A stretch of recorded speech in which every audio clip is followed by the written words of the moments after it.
اللہ الرحمن الرحیم الحمد للہ رب العالمین والصلاة والسلام علی سید الانبیاء واشرف المرسلین وعلی آلہ وصحبہ اجمعین اما بعد فاعوذ باللہ من الشیطان الرجیم بسم اللہ الرحمن الرحیم اقرأ باسم ربک الذی خلق خلق الانسان من علق اقرأ وربك الأكرم الذي علم بالقلم علم الإنسان ما لم يعلم صدق اللہ العظیم۔ حضرات علماء کرام، دانشوران ملت، برادران اسلام اور عزیز طلباء، آج کا یہ اجلاس جس مقصد سے منعقد کیا گیا ہے، مختصر طور پر پہلے اس کے بارے میں عرض کر دیتا ہوں۔ وہ مقصد یہ ہے کہ ہمارے اس جامعہ میں ایک نئے شعبے کا آغاز کیا جا رہا ہے، اور اس شعبے کے ذریعے یہ چاہتے ہیں کہ حفاظ کرام یا وہ طلباء جو اپنی تعلیم ادھوری چھوڑ کر رہ گئے ہیں، ایسے طلباء کو لے کر SLC کے لیے ان کو تیار کیا جائے، اور اس سے آگے +1 اور +2 کے لیے ان کو تیار کیا جائے۔ اس کے لیے ایک شعبے کا قیام عمل میں لایا جا رہا ہے، اور ہم اس شعبے کا انعقاد جو یہاں پر کرنے جا رہے ہیں وہ جناب ڈاکٹر عبد القدیر صاحب، جو شاہین کالج بیدر کے ذمہ دار ہیں، بانی ہیں،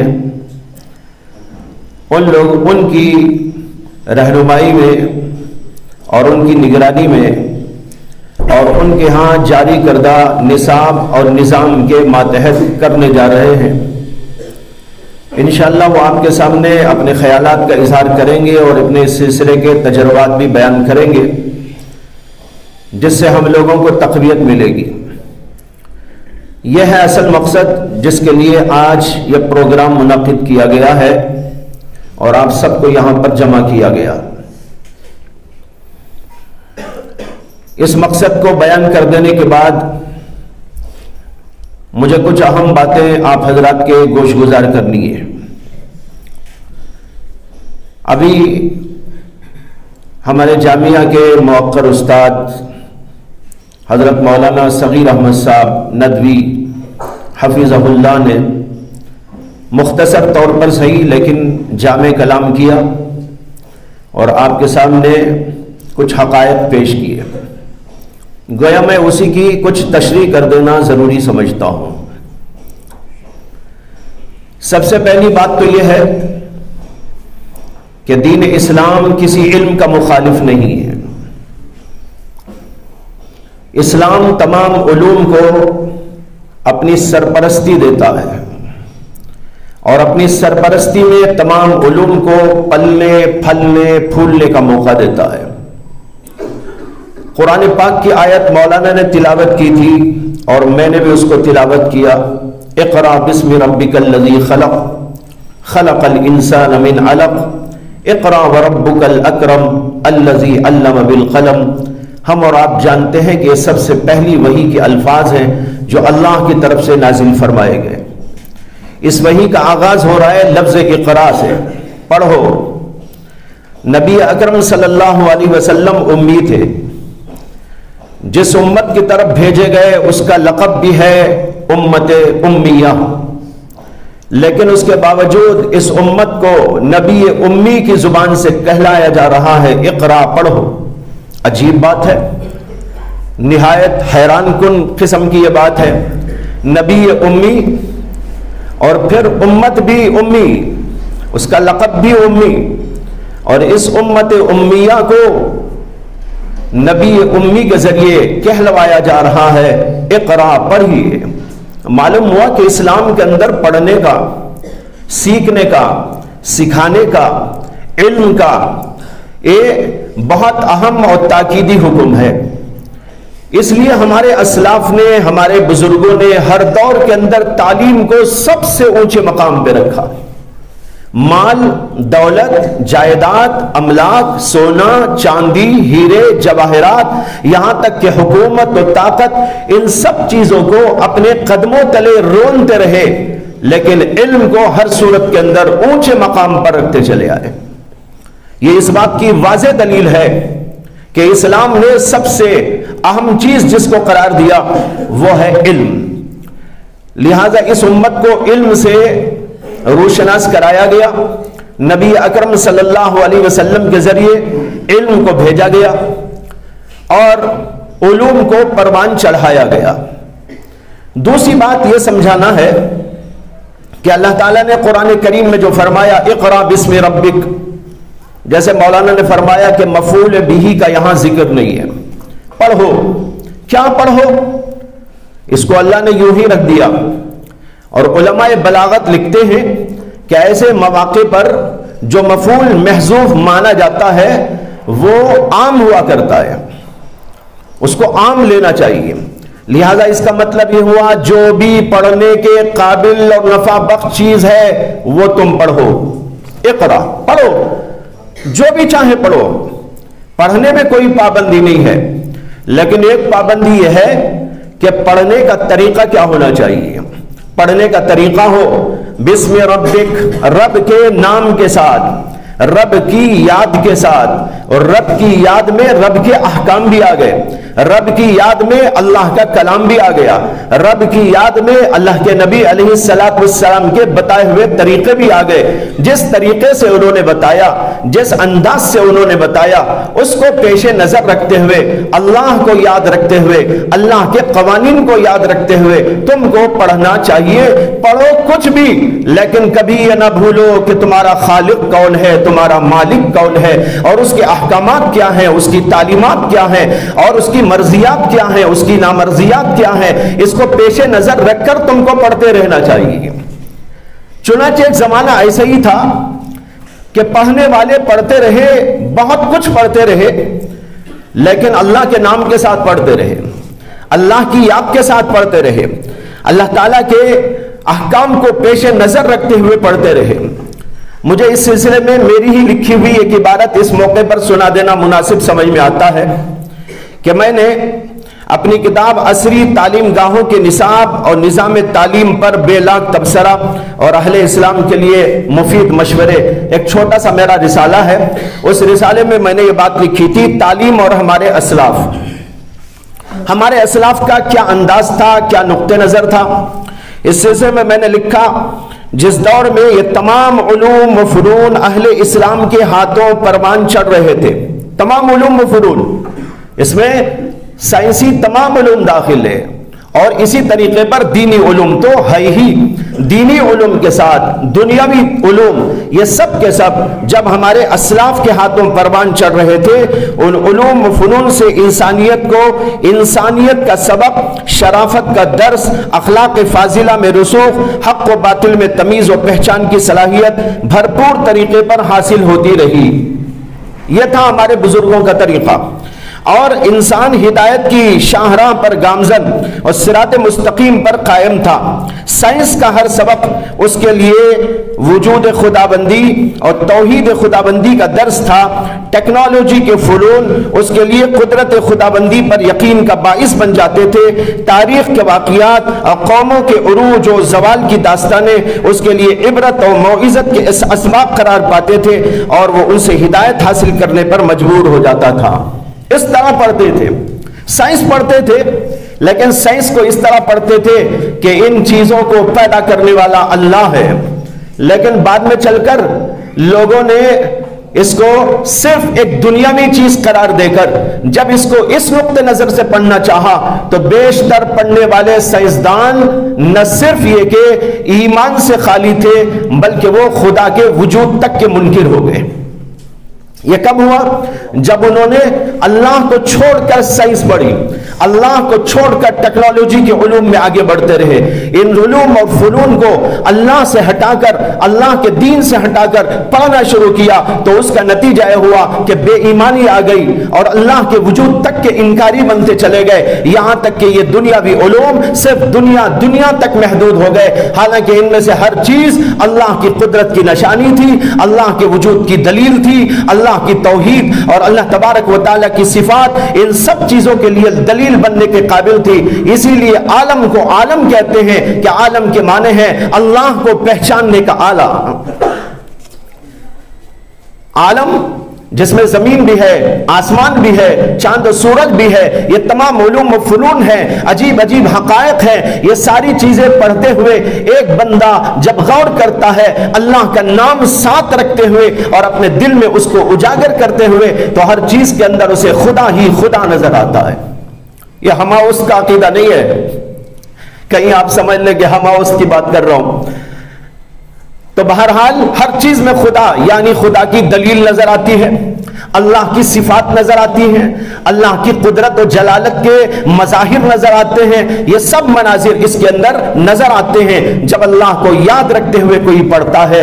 آج ضرورت اسی بات کی ہے کہ ہمارے اسلاف اور بزرگوں نے ان علوم اور ان فنون کی سرپرستی کرتے ہوئے، بلکہ ان علوم اور فنون کو اپنے ہاتھ میں لیتے ہوئے ان کو برت کر لوگوں کو دکھایا اور سبق پڑھایا، شرافت کا سبق، انسانیت کا سبق، توحید کا سبق، اللہ کی وحدانیت کا سبق، یہ سارے اسباب ہم پڑھانے والے بن جائیں۔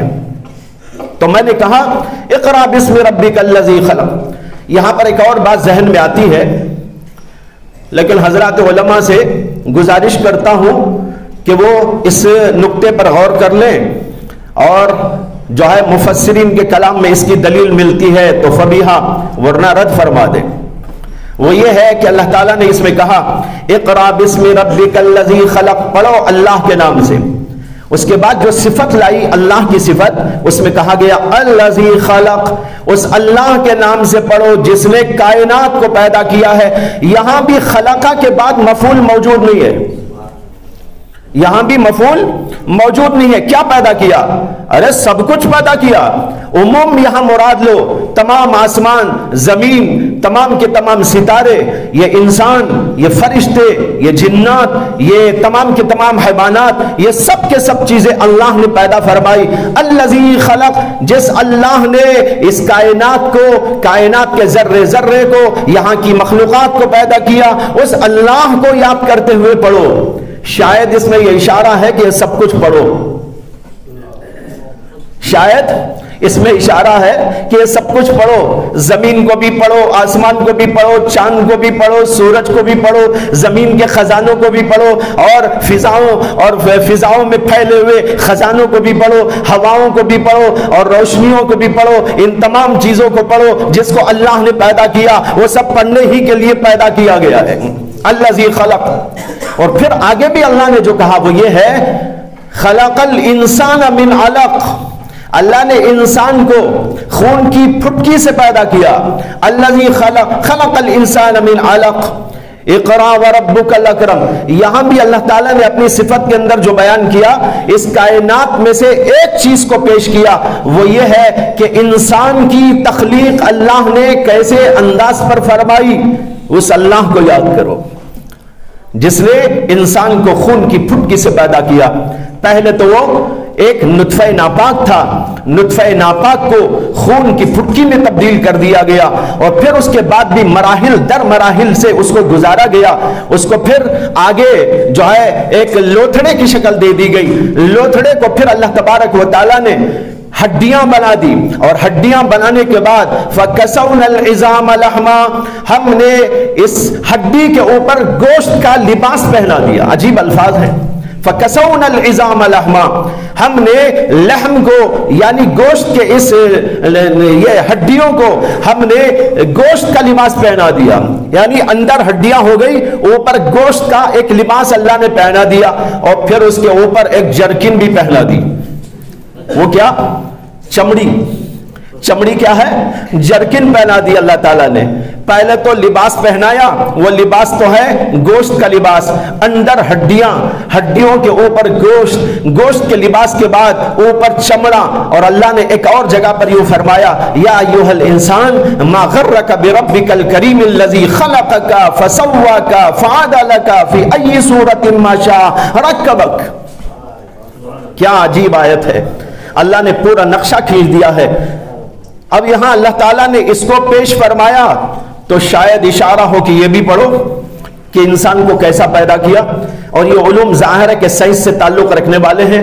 میں بتانا یہ چاہتا ہوں کہ تمام چیزیں پڑھ سکتے ہو، لیکن اولاً ہمارے ذہنوں میں یہ بات رہنا ہے کہ انسان کو دو چیزوں کی ضرورت ہے دنیا میں آنے کے بعد. ایک ان علوم اور فنون کی جس کو سائنسی علوم کہتے ہیں یا عصری علوم کہتے ہیں، ٹیکنالوجی کے فنون کہتے ہیں، اور دوسرے وہ علوم جو اللہ نے آسمان سے نازل فرمائے جس کو قرآن و حدیث کا علم کہا جاتا ہے، اور پیغمبروں کے ذریعے اللہ نے اس علم کو بھیجا تھا. دونوں علموں کا فرق یہ ہے کہ اللہ تعالیٰ نے جو ہے انسان کو بنایا تو انسان میں دو چیزیں ہیں، ایک اس کا جسم ہے اور ایک اس کے اندر روح ہے. روح کے لیے بھی سامان اللہ کو پیدا کرنا تھا، اس کے بقا کے وسائل، اس کے تحفظ کے سامان، اس کی ترقی کے سامان، اور وہ بیمار ہو جائے تو اس کے دوا اور علاج کا طریقہ کار اور اس کی غذا کا انتظام. روح کے لیے بھی اللہ کو یہ سب کچھ بیان کرنا تھا، جیسے اللہ نے جسم کے لیے سب چیزیں پیدا فرمائی. اس پوری کائنات میں جو آپ کو نظر آتا ہے، اس پوری کائنات کے اندر نظر آنے والی یہ ساری چیزیں ہمارے جسم کے واسطے اللہ نے بنائی. کھانا پینا، ہوا، روشنی اور یہ اور وہ جو کچھ آپ کو نظر آتا ہے یہاں سے وہاں تک، اور اس کے علاوہ جو فیکٹریوں میں بن رہا ہے اور جو مختلف علوم و فنون دنیاوی ٹیکنالوجی کے ذریعے سے اور سائنسی علوم کے ذریعے سے جو کچھ بنایا، سکھایا، پڑھایا، انکشافات کیے جا رہے ہیں، یہ سارے کا سارا علم ہمارے جسم کے لیے ہے. روح کا کوئی سامان ان کے اندر نہیں ہے. کھانا آپ کھائیں گے تو کسے ترقی ملے گی؟ آپ کی روح کو یا جسم کو؟ ظاہر بات ہے. اور ایروپلین میں آپ بیٹھ کے جاتے ہیں، ایروپلین اسی علم کا ایک نتیجہ ہے، سائنسی علوم کا ایک نتیجہ ہے. ایروپلین بن گیا، آپ اس کے اندر بیٹھ کر جاتے ہیں. آپ بیٹھتے ہیں یا آپ کی روح بیٹھتی ہے؟ آپ بیٹھتے ہیں، آپ کی روح تو نہیں بیٹھتی اس میں.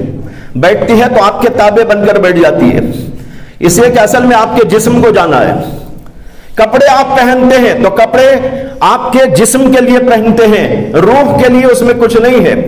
تو کھانا ہو، پینا ہو، پہننا ہو، اوڑھنا ہو، ایروپلین ہو، جوتے ہو اور کچھ چیزیں ہو، یہ ساری کے ساری چیزیں دراصل ہمارے جسم کے واسطے ہیں. اور جتنا علم یہ دنیا کے اندر اس وقت پھیلا ہوا ہے جس کو عصری علم کہتے ہیں یا سائنسی علم کہتے ہیں، یہ سارے کا سارا ہمارے جسم کے لیے کچھ تیاریاں کرتا ہے، ہمارے جسم کے لیے کچھ بنا کر دیتا ہے، اور اس کے بقا کا، تحفظ کا اور اس کے بیمار ہونے پر علاج کا، اور وہ اچھا ہو تو اس کو کھانے کا، پینے کا، ان ساری چیزوں کا سلیقہ دیتا ہے. یہ ہے دنیاوی علم. لیکن اللہ نے ہماری روح بھی بنائی، تو کیا ہماری روح کو اللہ تعالیٰ یوں ہی چھوڑ دیں گے؟ جبکہ ہم اچھی طرح جانتے ہیں کہ جسم محض ایک سواری ہے، اصل تو ہم جو ہیں وہ روح کا نام ہے. ہم جو کہتے ہیں وہ اصل میں روح کا نام ہے. روح کو کہتے ہیں ہم، وہ ہم ہیں. اور یہ جسم اس کے لیے ایک آلے کار ہے، ایک سواری کی طرح ہے. جب اللہ نے سواری کے لیے پوری دنیا کو سوار دیا، سمجھ میں آ رہا ہے؟ ہماری صرف اس سواری کے لیے اللہ نے اس پوری کائنات کو سوار دیا، تو کیا خیال ہے کہ جو اصل سواری ہے اس کے لیے کیا کیا نہ سوارا ہوگا، اس کے لیے کیا کیا نہ بنایا ہوگا. اس کے لیے اللہ نے قرآن و حدیث کا علم نازل فرمایا. اور پھر یہ نقطہ بھی یاد رکھیے، ہمارا جسم مٹی سے بنا ہے، اس لیے یہ ساری چیزیں مٹی سے منسلک کر دی گئی ہیں. کھانے پینے وغیرہ سب کی ضرورتیں جو ہے مٹی سے منسلک کر دی گئی ہیں. روح آسمانوں سے اللہ نے بھیجی، جب آدم کا پتلا تیار ہو گیا مٹی سے، قرآن کریم کے اندر ہے وَنَفَخْتُ فِيهِ مِن رُوحِي، جب میں اپنی روح یعنی اپنی طرف سے ایک روح اس کے اندر پھونک ڈالوں تو اے فرشتوں تم سب کے سب اس کے سامنے سے دریز ہو جانا۔ یہاں پر اللہ نے کہا وَنَفَخْتُ فِيهِ مِن رُوحِي، معلوم ہوا روح آسمانوں سے آئی، تو مٹی سے جسم بنایا گیا، آسمانوں سے روح داخل کی گئی، اس لیے ہمارے جسم کے لیے جو کچھ ہے وہ مٹی سے منسلک کر دیا گیا ہے، اور روح کے لیے جو کچھ سامان تھا وہ اللہ نے آسمانوں سے نازل کیا ہے۔ روح آسمانوں سے آئی، اس لیے اس کی غذا آسمانوں سے آئی، اس کی دوا آسمانوں سے آئی، اس کے جو ہے تحفظ کے سامان آسمانوں سے آئے، اور اس کے سنوارنے بنانے اور اس کی ترقی دینے کے تمام اصول و ضوابط آسمانوں سے اللہ نے نازل فرمائے، وہ حضرات انبیاء اکرام علیہم السلام کے ذریعے نازل فرمائے گئے۔ بہرحال اس سے معلوم ہوا کہ دو قسم کا علم ہے، ایک یہ علم ہے جو ہمارے بدن کے لیے کام آتا ہے، ایک وہ علم ہے جو ہماری روح کے لیے کام آتا ہے۔ دنیاوی علوم میں سے بھی وہ علوم جو ہمارے لیے نفع بخش ہیں، اسلام نے ان کی سرپرستی کی ہے اور ان کو پروان چڑھایا ہے۔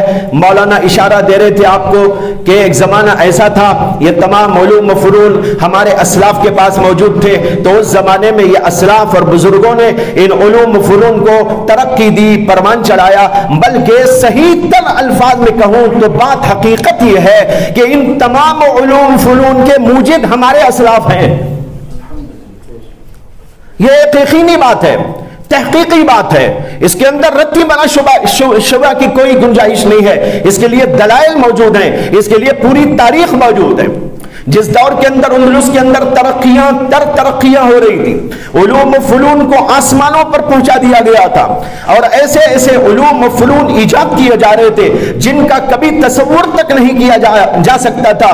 ایسے علوم و فنون کو ترقی دینے کے عین دور میں یورپ کے اندر تاریکی چھائی ہوئی تھی، اور اس سے پہلے بھی ایک دور ایسا گزرا کہ یورپ کے اندر کوئی سائنسدان پیدا ہوتا، کوئی نئے علم کی داغ بیل ڈالتا اور اس علم کو ترقی دینے کی کوشش کرتا، یا نیا کوئی نظریہ پیش کرتا، اس نظریے کو لوگوں کے سامنے پیش کرتا، تو وہاں یہ حال تھا کہ پوپ کا زمانہ تھا، پاپائیت کا دور تھا۔ اس پاپائیت کے دور کے اندر ان سائنسدانوں کو، ان عالموں کو، ان فاضلوں کو، مختلف علوم و فنون کے ایکسپرٹس اور ماہرین کو جلا دیا جاتا تھا، ان کو قتل کر دیا جاتا تھا اور سلاخوں کے پیچھے بھیج دیا جاتا تھا، ان کا منہ بند کر دیا جاتا تھا، علم کو ستیاناش کیا جا رہا تھا۔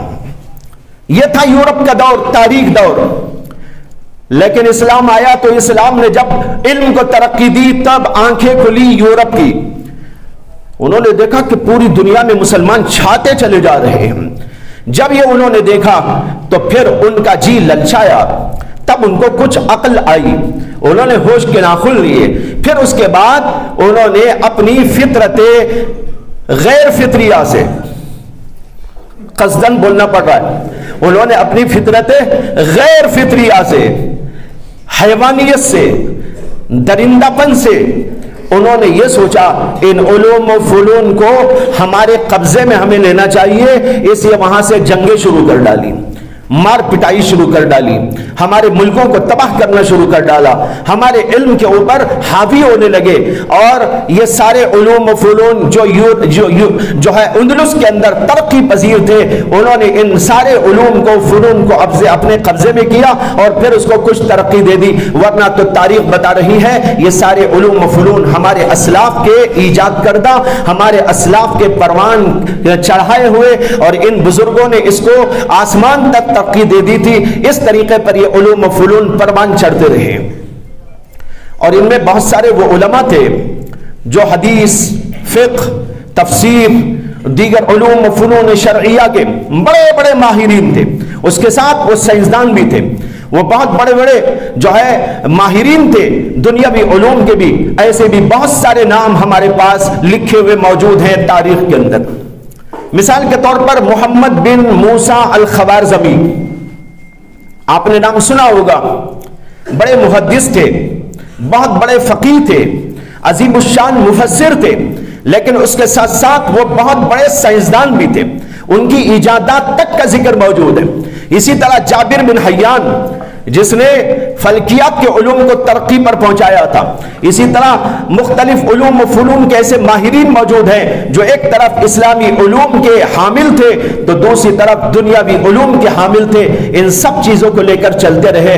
بھائیوں، اس وقت میں کہنے کا حاصل اور خلاصہ یہ ہے، علم یہ ایسی چیز ہے جس کی مخالفت اسلام نے کبھی نہیں کی.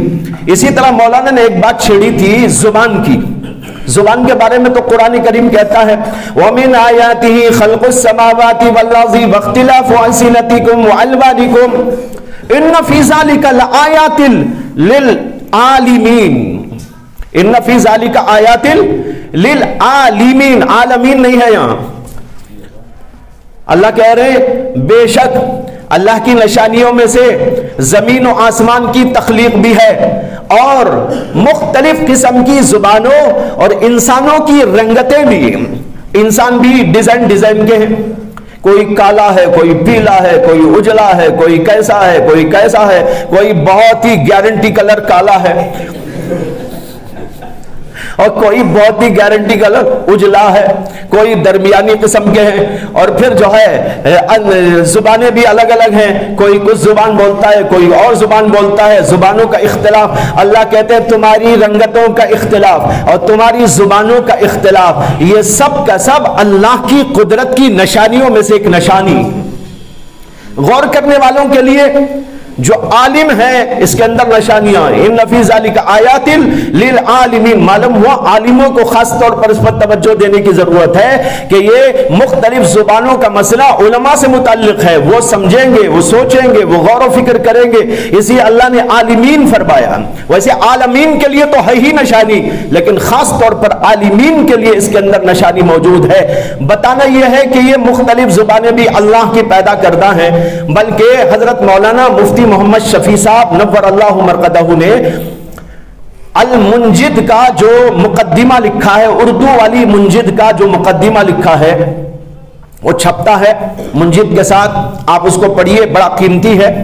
اس کے اندر حضرت نے ایک بات لکھی ہے کہ بہت سارے حضرات اہل علم و اہل تحقیق کی تحقیق یہ ہے کہ جتنی بھی زبانیں ہیں یا قیامت تک پیدا ہوں گی وہ ساری زبانیں حضرت آدم علیہ السلام کو سکھائی گئی تھی اور وہیں سے اس کا وجود ہے. وہ اپنے اپنے موقع پر ظاہر ہوتی رہیں گی. ہو سکتا آگے بھی کوئی زبان بن جائے. جیسے اردو زبان قریب زمانے تک نہیں تھی، وجود میں آ گئی. ایسے ہی اور زبانیں بھی ہو سکتا آئندہ بھی کوئی زبانیں پیدا ہو. لیکن ان ساروں کا منبع حضرت سیدنا آدم علیہ السلام. اللہ نے ان کو جو علم دیا اس کے اندر تمام اسماء کا ذکر آتا ہے. علم آدم الاسماء. اس کے اندر تمام زبانیں. اسی آیت کو انہوں نے اس سلسلے میں بطور دلیل پیش کیا ہے. تو زبانوں کا اختلاف اس سے تو فائدہ اٹھایا جا سکتا ہے. جہاں ہماری جس زبان کی ضرورت ہو اس زبان کو لینا یہ ظاہر بات ہے. اسلام اس کا مخالف نہیں ہے، نہ کبھی رہا. بہت زمانہ پہلے مجھے یاد آتا ہے، ویسے عوام کے اندر یہ بات مشہور ہے، بلکہ بہت سارے دانشوروں کے درمیان بھی یہ بات مشہور ہے کہ علماء اکرام انگریزی کے مخالف ہیں. یہ پتہ نہیں کہاں سے ایک غلط خیال، باطل قول لوگوں کے درمیان میں چل پڑا اور انہوں نے اسے ایسا سمجھ لیا گویا کہ ایک محقق کوئی فیصلہ تھا علماء کرام کا. بالکل غلط، 100% غلط. کہیں اس کا کوئی وجود نہیں. میں گارنٹی سے بول رہا ہوں، کتابوں کے مطالعے کے بعد بول رہا ہوں، پوری تحقیق کے بعد بول رہا ہوں. ہمارے کسی بھی عالم نے کبھی یہ فتویٰ نہیں دیا کہ انگریزی زبان سیکھنا حرام ہے، ناجائز ہے. معلوم نہیں کہاں سے چلا آیا. بات یہ ہے اصل میں جیسے مولانا فرما رہے تھے کہ کچھ چیزیں سیکھتے سکھاتے ان کی تہذیب اور ان کی معاشرت اور ان کی ثقافت یہ چیزیں بھی اختیار کر لی جاتی ہیں. اس لیے علماء نے بطور احتیاط کچھ چیزوں سے منع کیا، وہ الگ بات ہے. لیکن مطلقاً انگریزی زبان سیکھنے سے منع کر دیا ہو یا سائنس سیکھنے سے منع کر دیا ہو، ٹیکنالوجی کے علوم سے منع کر دیا ہو، خاص طور پر ان علوم کو نشانہ بنا کر خدا کی قسم کھا کر کہتا ہوں کہیں اس کی کوئی دلیل نہیں ملے گی. مجھے یاد آتا ہے کہ بہت پہلے ایک بار بھٹکل جانا ہوا تھا، وہاں ایک کالج میں بیان تھا میرا، غالباً مولانا بھی ساتھ تھے، مجھے یاد پڑتا ایسا. تو ہم لوگ وہاں ایک کالج میں بیان تھا تو میں نے بیان کیا، تو وہاں پر اسی قسم کا موضوع تھا میرا. جب میں نے بیان کیا اور اس کے اندر یہ بات بھی کہی کہ یہ سارے علوم پڑھے جا سکتے ہیں، پڑھائے جا سکتے ہیں، انگریزی زبان کے بارے میں بھی میں نے کہا، تو اس کے بعد جو وہاں کے پرنسپل صاحب تھے ان کی آفس کے اندر بیٹھنا ہوا۔ بیٹھتے ہی سب سے پہلے انہوں نے مجھ سے کہا، سب سے پہلے آج آپ کی زبان سے میں نے سنا ہے کہ جو ہے انگریزی پڑھ سکتے ہیں، میں نے کسی عالم سے نہیں سنا، اور کہا کہ میں یہ سنتا تھا کہ علماء اس کو منع کرتے ہیں۔ میں نے اس وقت بھی ان سے کہا کہیں آپ کو اس کی کوئی دلیل نہیں ملے گی، آپ سنتے ہوں گے لیکن کہیں پڑھے ہو تو دکھائیں کہ کسی عالم کا فتویٰ ہو۔ نہیں، ایسا کوئی فتویٰ نہیں ہے، خواہ مخواہ کی بات پھیلائی گئی۔ میں نے قرآن کریم کی آیت پڑھی جس کے اندر علماء یہ لکھتے ہیں تمام قسم کی زبانیں کوئی بھی پڑھی جا سکتی ہیں، پڑھائی جا سکتی ہیں، اللہ نے اسے اپنی قدرت کی نشانی قرار دیا ہے، لیکن کسی زبان کے ساتھ کوئی خاص تہذیب لگ جاتی ہے، کوئی خاص نظریات لگ جاتے ہیں، اور اس کو پڑھتے پڑھاتے ان نظریات کو بھی اپنانے کی اور ان کو اڈاپٹ کر لینے کی کوشش نہیں ہوتی تو خود بخود اس ماحول میں ڈھل جانے کے امکانات ہوتے ہیں۔ ایسے موقع پر علماء اکرام اس سے بچنے کی تلقین کرتے ہیں۔ بچانے کی جو کوشش ہوتی ہے وہ ان کی تہذیب سے بچانے کی، اور اسی طرح ان کی ثقافت سے بچانے کی، اور ان کے نظریات سے بچانے کی کوشش ہوتی ہے، نفس سے علم سے روکنا مقصود نہیں ہوا کرتا۔ اب یہاں پر جو آخری نقطہ ہے جس کو مجھے عرض کرنا ہے وہ یہ ہے کہ یہ سارے علوم فنون پڑھائے جا سکتے ہیں، لیکن اس کے اندر اس بات کا لحاظ رکھنا ضروری ہے کہ دنیاوی علوم کی بھی ضرورت ہے، دینی علوم کی بھی ضرورت ہے۔ اس کے ساتھ یہ بھی سمجھنے کی ضرورت ہے کہ جس طرح ماہرین علوم عصریہ کی ضرورت ہے، اسی طرح ماہرین علوم شرعیہ کی بھی ضرورت ہے، اور ایسے موقع پر ہر آدمی اپنی فیلڈ کا ایکسپرٹ بنتا ہے، اور اپنی فیلڈ کا ایکسپرٹ بننے کے لیے اسے کلی طور پر اس کی طرف توجہ کرنا ضروری ہوتی ہے۔ آپ محدث بننا چاہتے ہیں، آپ مفسر بننا چاہتے ہیں، آپ مفتی بننا چاہتے ہیں، آپ فقیہ بننا چاہتے ہیں، علوم شرعیہ کے ماہر بننا چاہتے ہیں، تو اگر ادھر بھی ہاتھ پیر مارتے رہیں گے تو نہ ادھر کے رہیں گے نہ ادھر کے رہیں گے، نہ خدا ہی ملا نہ وصال سلم، نہ ادھر کے رہے نہ ادھر کے رہے، یہ حال ہو جائے گا۔ اس لیے ہمارے علماء کہتے ہیں ایک طرف علوم شرعیہ کے ایکسپرٹ لوگوں کو اس پر پوری توجہ، لیکن اس کے ساتھ جس کے پاس اتنی عقل ہو، جس کے پاس اتنے ہوش ہو، جس کے پاس ایسی قابلیت ہو، جس کے پاس ایسی محنت کا ذوق اور شوق ہو، وہ آدمی دوسرے علم میں بھی اپنی کارروائی کو جاری کر سکتا ہے۔ لیکن ہر آدمی دخل دے گا تو نتیجہ یہ ہوگا کہ نہ ادھر کا رہے گا نہ ادھر کا رہے گا۔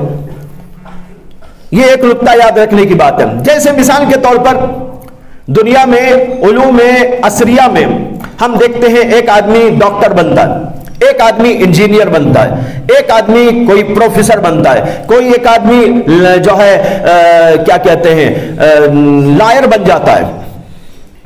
لیکن آپ نے یہ سنا ہے کہ ایک ہی آدمی سب کر لیتا ہے، وہ ڈاکٹر بھی ہے، انجینئر بھی ہے، اور اسی کے ساتھ وہ لیکچرر بھی ہے، اسی کے ساتھ وہ پروفیسر بھی ہے، اسی کے ساتھ وہ لائر بھی ہے، اور سارا لے کر چل رہا ہے۔ آپ نے سنا ایسا کہیں؟ میں نے تو کم سے کم نہیں سنا، اور حقیقت بھی یہی ہے کہ ایسا ہوتا نہیں عام طور پر، اس لیے کہ ہر فن یہ چاہتا ہے کہ میری طرف پوری توجہ دو۔ ڈاکٹری کا فن، میڈیکل سائنس کا فن یہ چاہتا ہے ڈاکٹر بننے والا پوری توجہ میری طرف دے تب میں اس کو کچھ دوں گا۔ لائر پڑھنے والے کا علم لائری کا، وہ اسے کہتا ہے تو میری طرف پوری توجہ دینا تب میں تجھے کچھ دوں گا۔ اگر ادھر اور ادھر ہاتھ مارے گا نہ ڈاکٹر ہی پورا بنے گا، لائر ہی پورا بنے گا۔ ہاں، لائر بن جائے گا۔ سمجھے کہ نہیں سمجھے؟ نہیں سمجھے تو بعد میں سمجھ لینا۔ لائر ایک معنی ہوتے ہیں جھوٹا، ایک لا ہے اور ایک جھوٹ کو بھی کہتے ہیں لائر، تو لائر نہیں لائر بن جائے گا۔ تو بھائی ادھر کا ادھر کا کہیں کا نہیں رہے گا، اس لیے یہاں ضرورت پڑتی ہے اپنے اپنے علم پر توجہ پوری صرف کرنا چاہیے۔ اس لیے مدارس عربیہ پوری کوشش کرتے ہیں وہ عالم بنائے، فاضل بنائے، محدث بنائے، مفسر بنائے، علم شرعیہ کے ایکسپرٹ بنائے، تاکہ وہ یہاں سے نکلنے کے بعد اپنے فیلڈ کے اندر بالکل خاطر خواہ کام کر سکے، ورنہ تو پھر مسائل کھڑے ہو جائیں گے، کچے لوگ نکلیں گے۔ جیسے کہ میں نے دنیاوی علوم کی مثال بھی آپ کو دے دی ہے، ہر فیلڈ کا ایک ایک آدمی تیار ہوتا ہے اور اس فیلڈ کے اندر وہ اپنی قابلیت جو ہے جتاتا ہے، اپنی قابلیت کا مظاہرہ کرتا ہے، اس سے بڑا فائدہ ہوتا ہے۔ میں نے جو مثال ابھی دی کہ ہمارے بزرگوں میں ایسے تھے کہ وہ یہ بھی کرتے تھے وہ بھی کرتے تھے، اس کا مطلب صرف سمجھانے کا یہ تھا اگر کوئی چاہے تو ایسا کر سکتا ہے، منع نہیں ہے۔ منع نہ ہونے کی دلیل میں اس کو پیش کیا گیا، استحباب کی دلیل میں نہیں۔ سمجھ رہے بات؟ جواز کی دلیل میں اس کو پیش کیا گیا، استحباب کی دلیل میں نہیں۔ جواز ہے، اسلام نے کسی علم سے منع نہیں کیا، منع کرتا تو یہ کیوں کر دے؟ معلوم ہوا ان علوم و فنون کو سب نے اپنایا جب ضرورت پڑی۔ اسی طرح آپ بھی کر سکتے ہیں، اگر کوئی ایسا ہو جس کی عقل زیادہ ہو اور جو ہے بڑا محنتی ہو اور اس سلسلے میں بڑا ذوق و شوق رکھتا ہو تو وہ دونوں تینوں علم کو بھی چاہے تو حاصل کر سکتا ہے، منع نہیں ہے۔ اس لیے ہم یہ چاہتے ہیں کہ جو ایسے لوگ ہیں جن کی عقل ماشاءاللہ ہے، سبحان اللہ ہے، اور پھر اس کے ساتھ وہ محنت اور مجاہدہ بھی کرنے کے عادی ہیں، تو وہ چاہیں تو آئے اور اس فیلڈ کے اندر بھی داخلہ لیں اور دونوں شعبوں کے اندر اپنی مہارت کو جتائیں، بتائیں اور اس کا مظاہرہ کریں۔ لیکن جیسے کہ میں نے کہا کچھ لوگوں کو ادھر کے ایکسپرٹ ہونا چاہیے، کچھ لوگوں کو ادھر کے ایکسپرٹ ہونا چاہیے۔ یہ دونوں علم اپنی اپنی جگہ پر کچھ لوگوں سے دنیا کے اندر زندہ رہتے ہیں اور اس فیلڈ میں مسلمانوں کو بھی آگے آنا چاہیے۔ میں آپ کو بتاؤں، میرا ایک مضمون بہت پہلے شائع ہوا تھا ہمارے رسالے تکبیر مسلسل میں، اس کے اندر میں نے کئی بزرگوں کا، فقیہوں کا حوالہ دیا تھا۔ اس میں ایک حوالہ اس وقت ذہن میں آ رہا ہے، علامہ ابن تیمیہ رحمۃ اللہ علیہ کا، جنہوں نے یہ بتایا ہے کہ دنیاوی علوم و فنون کے جو مصادر ہیں، مآخذ ہیں، ان کا حاصل کرنا فرض کفایہ ہے۔ امت مسلمہ پر فرض کفایہ ہے۔ ڈاکٹر بننا فرض کفایہ ہے، اسی طرح انجینئر بننا وہ فرض کفایہ ہے، اور بھی ہر علم کے جو ہے مآخذ کا حاصل کرنا اور اس کے منبعوں تک پہنچ کر اس کو حاصل کرنا یہ ضروری ہے۔ یہ انہوں نے فرض کفایہ قرار دیا۔ فرض کفایہ کا مطلب ہے کچھ لوگ اس کے لیے کام کرتے رہنا چاہیے، جیسے عالم بننا فرض کفایہ ہے، محدث بننا فرض کفایہ ہے، حافظ قرآن بننا فرض کفایہ ہے، اسی طرح ڈاکٹر بننا فرض کفایہ ہے، انجینئر بننا فرض کفایہ ہے، اور علوم و فنون کے ماہر بننا فرض کفایہ ہے۔ انہوں نے یہ بھی لکھا ہے کسان بننا بھی فرض کفایہ ہے۔ کچھ لوگوں کو کسان بن کے کسانوں کا کام کرنا چاہیے، وہ چھوڑ کر فیلڈ آ جائیں گے تو پھر ہمارا کچھ نہیں رہے گا۔ ہر فیلڈ کے اندر مسلمانوں کا دخل و عمل اور ان کی سرپرستی ضروری ہے۔ میں بتانا چاہتا ہوں اس طرح ہم لوگوں کو اعتدال کے ساتھ میں چلتے رہنے کی کوشش کرنا چاہیے۔ ایک طرف وہ علم، ایک طرف یہ علم، کچھ لوگ اس کے لیے تیار ہو، کچھ لوگ اس کے لیے تیار ہو۔ جن کو فرصت ہے اور جن کو ضرورت محسوس ہو رہی ہے وہ اس فیلڈ کے اندر داخلہ لیں، اور جو اس علم کے اندر لگے ہوئے ہیں وہ اپنی پوری توجہ کے ساتھ اپنے ما لہو وما علیہ کے ساتھ اس کے اندر لگے رہیں اور اس کے اندر وہ آگے بڑھتے رہیں، پروان چڑھتے رہیں، علوم کو پروان چڑھاتے رہیں۔ میں نے ایک بات، ابھی میں شاہین کالج گیا تھا جناب ڈاکٹر عبد القدیر صاحب کی دعوت پر، تو وہاں پر خطاب کرتے ہوئے میں نے ایک جملہ کہا جو بہت سے لوگوں نے سراہا کہ یہ بات بہت اچھی تھی، اس لیے یہاں بھی دہراتا ہوں۔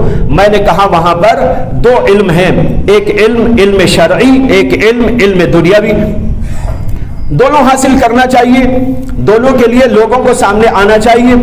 لیکن یاد رکھیں علم شریعت یہ دراصل ہمارا امام ہے اور علم دنیا ہمارا غلام ہے۔ علم دنیا ہمارا غلام ہے، اور یہ علم شریعت ہمارا امام ہے جو ہماری رہبری کرے گا۔ یہ علم تو برتنے کے لیے، کھانے کے لیے، پینے کے لیے، پہننے کے لیے، اوڑھنے کے لیے، جوتوں کے لیے، ٹوپی کے لیے، چشمے کے لیے، یہ پنکھے کے لیے، اور گھر بنانے کے لیے، ایروپلین بنانے کے لیے، برتنے کے لیے یہ علوم ہے۔ لیکن ہماری رہبری کرنے کے لیے جو علم بھیجا گیا وہ حضرات انبیاء کے ذریعے آسمانوں سے بھیجا گیا، وہ علم سب سے برتر ہے، اعلیٰ ہے، افضل ہے۔ اور جہاں بھی فضائل و مناقب علم کے بیان کیے گئے، جنت ملے گی اور انبیاء کے وارث شمار کیے جائیں گے اور یہ ہوگا اور یہ ہوگا، وہاں پر مراد علم شریعت کی فضیلتیں ہیں۔ باقی علم دنیا اپنی جگہ ایک ضرورت ہے، اپنی جگہ نافعیت رکھتا ہے، اپنی جگہ اس کی ضرورت کی بنیاد پر اس کو حاصل کرنا چاہیے۔ جیسے دنیا کی بہت ساری چیزوں کو ہم اپنی عقل سے سمجھتے ہیں، اس کی ضرورت کا احساس کرتے ہیں، اسی طرح اس کا بھی احساس کرتے ہوئے اس میں آگے بڑھنا چاہیے۔ یہ ہے شریعت کا نقطہ نظر جو تفصیلی طور پر آپ حضرات کے سامنے میں نے رکھ دیا تاکہ کسی کو کوئی غلط فہمی نہ ہو۔ یہ علم کی کیا حیثیت، اس علم کی کیا حیثیت، دونوں کا مقام، دونوں کی منزلت کیا، اور یہ کہ ہم ان دونوں علوم کو لے کر کس طرح دنیا میں چل سکتے ہیں اور کس طریقے پر ان کے فوائد و برکات سے نفع اٹھا سکتے ہیں۔ یہ کچھ مختصر کلام آپ حضرات کے سامنے پیش کیا گیا۔ اس کے بعد میں چاہتا ہوں کہ جو یہاں پر اسٹیج پر رونق افروز ہمارے علماء کرام ہیں، دانشوران ہیں، وہ اپنے اپنے خیالات کا، تاثرات کا اس سلسلے میں اظہار فرمائیں۔ وآخر دعوانا الحمدللہ رب العالمین۔